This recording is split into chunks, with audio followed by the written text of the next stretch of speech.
So I guess the first thing I'll do is offer you a bit of a description of what personality is. It's a very extensive phenomena. Your personality determines the way you perceive. So what that means, at least in part, is that your personality actually determines how you're going to extract facts from the world. You know, people think that you see the world, and then you think about it, and then maybe you react emotionally, and then you act, but that's really not accurate. It's too slow, first of all. And there's lots of times when you have to be fast. And if you had to go through all that processing before you acted, you'd be dead. So personality is deeper than what you do with facts. It's deep enough so that it determines how you bias your perceptions so that the world appears to you in a particular manner. We don't really understand how personality does that yet. It determines your emotional response to things.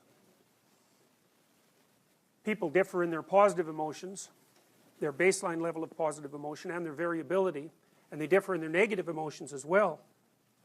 So some people are set to be anxious and some people are set to be fearless, and the environment can move that around to some degree, but a fair bit of its, at least its origin point, seems to be pretty tightly determined by genetic factors. People differ in the degree to which they're creative. They differ in the degree to which they're orderly. There's all sorts of different phenomena that are tightly attached to what makes you different from other people, because that's another way of thinking about personality. Personality colors your actions, because you act in accordance with your personality.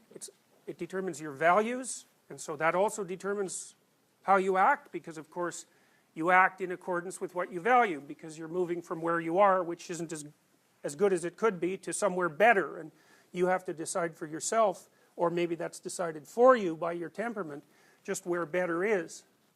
And so it's very interesting and exciting for me to teach personality, because it's the most personal of all phenomena, and its understanding is extraordinarily relevant, I think, to everyone. Understanding your personality can help you figure out who you are, for better or for worse, because with every set of personality attributes, there tend to come an associated set of vices. So for example, if you're an orderly person, which in many cases is a good thing, then you're also prone to harsh judgments. You tend to be xenophobic, and sexual behaviors that aren't strictly normative are likely to disgust you. And you might think of that as something that you conclude as a consequence of your experience, but it looks in many ways like it's determined before you act in some ways. Personality theory can also help you understand other people, because it's easy to think that other people are like you, and they are like you.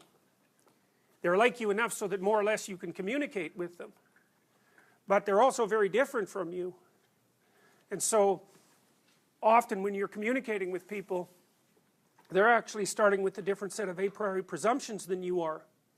And we like to think that things can be worked out as a consequence of logical negotiation, and that's true to some degree. But these a priori factors that underlie your being itself interfere with the ability to use logic, because logic is usually predicated on values, and values in turn are predicated on your temperament. So having an appreciation for differences in personality can help you understand your own personality and maybe improve it, and also understand and give some credence to the viewpoints of other people. One of the things we've been studying in my lab, for example, is the relationship between personality and political belief.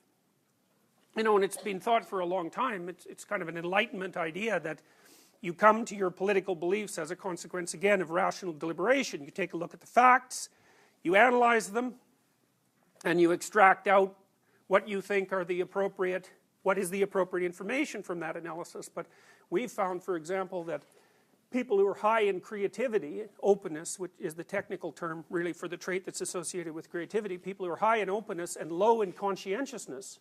Conscientiousness is basically industriousness and orderliness. High in openness, low in conscientiousness, they tend to be liberal or left-leaning. Whereas people who are more conscientious and less creative tend to be conservative.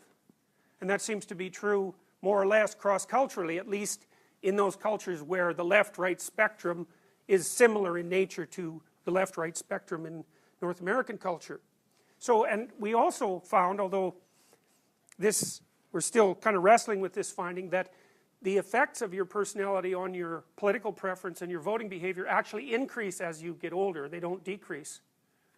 So, in some sense, the degree to which you're biased a priori by your temperamental perspective dominates your thoughts and your behavior even more as you age. So, I don't really know what to make of that, you know. It's not the sort of thing that people normally bring into a political discussion, but the next time that most of you are probably left-wing, because most of you are open and intelligent and low in conscientiousness, relatively speaking, and because you're likely to be lower in orderliness than the typical population, given that you're interested in this course. The next time that you're having a discussion with someone who's conservative, you might give some credence to the idea that you're actually talking to someone who's quite different than you. It isn't just that they believe a bunch of stupid things that you can't, you know, understand why anyone would possibly believe. It's that the facts themselves array themselves before those people differently than they do in front of you. And if you listen as they should listen to you, then, you know, you might learn something that you wouldn't know given your temperamental stance. So